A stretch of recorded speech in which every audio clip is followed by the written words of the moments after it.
यह विषय गहरा, दार्शनिक और धार्मिक दृष्टि से बहुत समृद्ध है। स्त्रियों को अधिक पीड़ा क्यों सहनी पड़ती है? सामुद्रिक शास्त्र के अनुसार प्रकृति और ऊर्जा संतुलन के आधार पर स्त्री जीवन की गहराइयों को समझाया गया है। स्त्रियों को अधिक पीड़ा क्यों सहनी पड़ती है? सामुद्रिक शास्त्र के अनुसार भारतीय संस्कृति में सामुद्रिक शास्त्र को एक ऐसा विज्ञान माना गया है जो शरीर के अंगों, रेखाओं और संकेतों के माध्यम से व्यक्ति के स्वभाव, भाग्य और जीवन के उतार चढ़ाव को बताता है। यह केवल भविष्यवाणी का शास्त्र नहीं, बल्कि यह मानव मन और कर्मों के गूढ़ रहस्यों को भी समझाने वाला ग्रंथ है। सामुद्रिक शास्त्र के अनुसार स्त्री और पुरुष दोनों ही प्रकृति के दो अलग अलग आयाम हैं, एक सृजन शक्ति और दूसरा संरक्षण शक्ति। स्त्री में सृजन की क्षमता निहित है, इसलिए उसमें भावनाओं, संवेदनाओं और पीड़ा सहने की क्षमता भी अधिक होती है। एक सृष्टि में स्त्री की भूमिका पीड़ा से सृजन तक। सामुद्रिक शास्त्र कहता है कि प्रकृति स्वयं एक स्त्री स्वरूप है, जिसे शक्ति कहा गया है। शक्ति ही शिव को पूर्ण बनाती है। शक्ति का कार्य सृजन है और सृजन बिना पीड़ा के संभव नहीं। जिस प्रकार धरती बीज को गर्भ में धारण कर पीड़ा सहते हुए फसल देती है, उसी प्रकार स्त्री अपने शरीर और मन दोनों से जीवन को जन्म देती है। यह सृजनात्मक पीड़ा ही उसकी सबसे बड़ी शक्ति है। यही कारण है कि स्त्री को धरा कहा गया है, जो सब कुछ सहन करती है और फिर भी ममता और करुणा से भरी रहती है। दो सामुद्रिक शास्त्र में स्त्री के शरीर के संकेत और उनका अर्थ। सामुद्रिक शास्त्र में कहा गया है कि स्त्री का शरीर और उसका हर अंग उसके स्वभाव और भाग्य का दर्पण होता है। कई बार जिन स्त्रियों के शरीर पर विशेष तिल, रेखाएं या आकृतियां होती हैं, वे उनके जीवन में आने वाली परिस्थितियों का संकेत देती हैं। उदाहरण के लिए, जिन स्त्रियों के पैरों की एड़ी मुलायम होती है, वे संवेदनशील और भावनात्मक होती हैं। जिनकी आंखों में नमी या करुणा हो, वे अक्सर दूसरों की पीड़ा से जल्दी प्रभावित होती हैं। जिनके कंधे थोड़े झुके हुए होते हैं, वे जीवन के बोझ को सहन करने की क्षमता रखती हैं। इन सभी संकेतों से सामुद्रिक शास्त्र यह बताता है कि स्त्री का शरीर ही त्याग और सहनशीलता का प्रतीक है। यह उसका दुर्बल पक्ष नहीं, बल्कि सबसे बड़ी आध्यात्मिक शक्ति है। 3 कर्म सिद्धांत और स्त्री जीवन की परीक्षा। सामुद्रिक शास्त्र केवल शरीर नहीं देखता, यह कर्मों के फल को भी स्वीकार करता है। यह माना गया है कि हर जन्म का जीवन पिछले जन्म के कर्मों का परिणाम होता है। स्त्री के जीवन में जो पीड़ाएं आती हैं, चाहे वह मानसिक हो, सामाजिक हो या पारिवारिक, वे केवल दंड नहीं हैं, बल्कि उसकी आत्मा को शुद्ध करने की प्रक्रिया है। कभी कभी एक स्त्री का जीवन दूसरों के कर्मों का भी प्रायश्चित बन जाता है। वह परिवार, समाज या संतान के दोषों को अपनी सहनशीलता से संतुलित करती है। इसलिए सामुद्रिक शास्त्र कहता है, स्त्री वह पात्र है जिसमें ईश्वर ने सबसे अधिक धैर्य और करुणा भर दी है, ताकि वह संसार को संतुलित रख सके। 4 भावनाओं की गहराई, शक्ति का दूसरा रूप। जहां पुरुष का मन तर्क से चलता है, वहीं स्त्री का मन भावना से प्रेरित होता है। सामुद्रिक शास्त्र में कहा गया है कि भावना ईश्वर का सबसे शुद्ध रूप है और स्त्री उस भावना का भौतिक रूप है। इसी कारण वह छोटी छोटी बातों पर रो पड़ती है, जल्दी आहत होती है, पर उतनी ही जल्दी माफ भी कर देती है। उसकी यही संवेदनशीलता उसे दूसरों की पीड़ा समझने में समर्थ बनाती है, लेकिन यही भावनाएं उसे आंतरिक दर्द भी देती हैं। यह पीड़ा उसके भीतर की ऊर्जा को करुणा और प्रेम में रूपांतरित करती है, यही कारण है कि माँ, बहन, पत्नी या बेटी के रूप में स्त्री हर रिश्ते को पोषित करती है।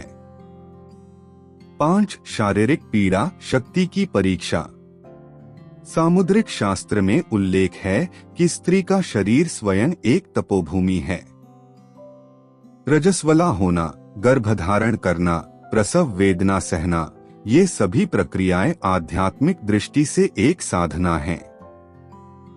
जहां साधक ध्यान में बैठकर पीड़ा झेलकर आत्मज्ञान प्राप्त करता है, वहीं स्त्री अपने शरीर के माध्यम से जीवन सृजन की साधना करती है। इसलिए उसके जीवन में आने वाली शारीरिक पीड़ाएं उसे दुर्बल नहीं बल्कि ईश्वर के समीप ले जाती हैं। कहा गया है, जहां पीड़ा है वहीं शक्ति का उदय है। स्त्री वही शक्ति है जो पीड़ा को शक्ति में बदलना जानती है। 6. सामाजिक और मानसिक पीड़ा, कर्म और संस्कार का प्रभाव। सामुद्रिक शास्त्र में कहा गया है कि हर स्त्री अपने कर्मों और संस्कारों के अनुसार समाज में भूमिका निभाती है। कभी वह त्यागमयी माता के रूप में जन्म लेती है, कभी दृढ़ पत्नी के रूप में, तो कभी संतान की प्रेरणा बनकर आती है। इन सभी भूमिकाओं में उसे त्याग, समझौता और सहनशीलता की परीक्षा से गुजरना पड़ता है। यह उसकी आत्मा का विकास करती है और उसे उच्च जन्म की ओर ले जाती है। शास्त्र कहते हैं, स्त्री का जीवन कर्म की परीक्षा है और उसका हर त्याग एक पुण्य का संचय है। 7. आध्यात्मिक दृष्टि से स्त्री का दर्द, ईश्वर से एकता का मार्ग। सामुद्रिक शास्त्र में एक अत्यंत सूक्ष्म सिद्धांत है, पीड़ा ही आत्मा की जागृति का माध्यम है। स्त्री जो भावनाओं और प्रेम से भरी होती है, उसी के भीतर यह जागृति सबसे पहले होती है। जब वह पीड़ा सहती है तो उसका अहंकार टूटता है और अहंकार के टूटने से ईश्वर से एकत्व की प्रक्रिया प्रारंभ होती है। इसलिए उसका हर दर्द एक आध्यात्मिक साधना बन जाता है। वह प्रेम, करुणा और त्याग के माध्यम से स्वयं में ईश्वर का अनुभव करती है। 8. सामुद्रिक संकेत, जिन स्त्रियों में करुणा अधिक होती है। शास्त्रों में कुछ ऐसे संकेत बताए गए हैं जिनसे ज्ञात होता है कि स्त्री का जीवन अधिक संवेदनशील और पीड़ादायक हो सकता है। यदि स्त्री के हाथ की रेखाएं बहुत सूक्ष्म और गहरी हों, तो वह मन से बहुत संवेदनशील होती है। जिनकी आवाज कोमल और भावनात्मक हो, वे दूसरों के दुख को अपना मान लेती हैं। जिनकी भौहें झुकी हुई हों, वे प्रायः विनम्र और त्यागशील होती हैं। ये सभी संकेत बताते हैं कि ऐसी स्त्रियां जीवन में अधिक पीड़ा सहती हैं, परंतु वही पीड़ा उन्हें आध्यात्मिक रूप से प्रबल बनाती है। 9. स्त्री का मौन, सबसे बड़ा ध्यान। सामुद्रिक शास्त्र कहता है कि स्त्री का मौन ही उसका ध्यान है। जब वह पीड़ा में भी मौन रहती है तो वह भीतर से शक्तिशाली होती जाती है।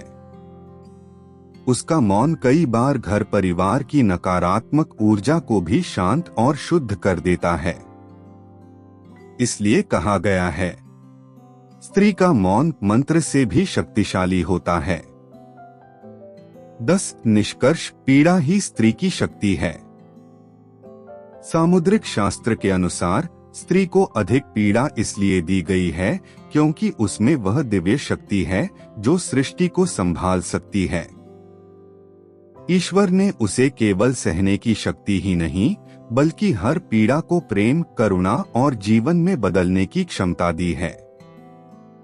स्त्री का दर्द उसका दुर्भाग्य नहीं, उसकी आध्यात्मिक यात्रा का आरंभ है। वह जितनी अधिक पीड़ा सहती है, उतनी ही अधिक प्रकाशमान होती जाती है, ठीक उसी तरह जैसे कमल कीचड़ में खिलकर भी पवित्र रहता है। अंतिम विचार, सामुद्रिक शास्त्र में यह संदेश स्पष्ट है। ईश्वर ने स्त्री को पीड़ा इसलिए दी है ताकि वह प्रेम की पराकाष्ठा को समझ सके, क्योंकि प्रेम वहीं खिलता है जहां त्याग और सहनशीलता का संगम होता है। इसलिए स्त्री की पीड़ा ही उसका सौंदर्य है, उसका सामर्थ्य है और उसकी दिव्यता का प्रमाण है। वह हर आंसू के साथ कुछ खोती नहीं, बल्कि अपने भीतर की शक्ति को जागृत करती है। यही कारण है कि सामुद्रिक शास्त्र स्त्री को शक्ति स्वरूपा कहकर नमन करता है।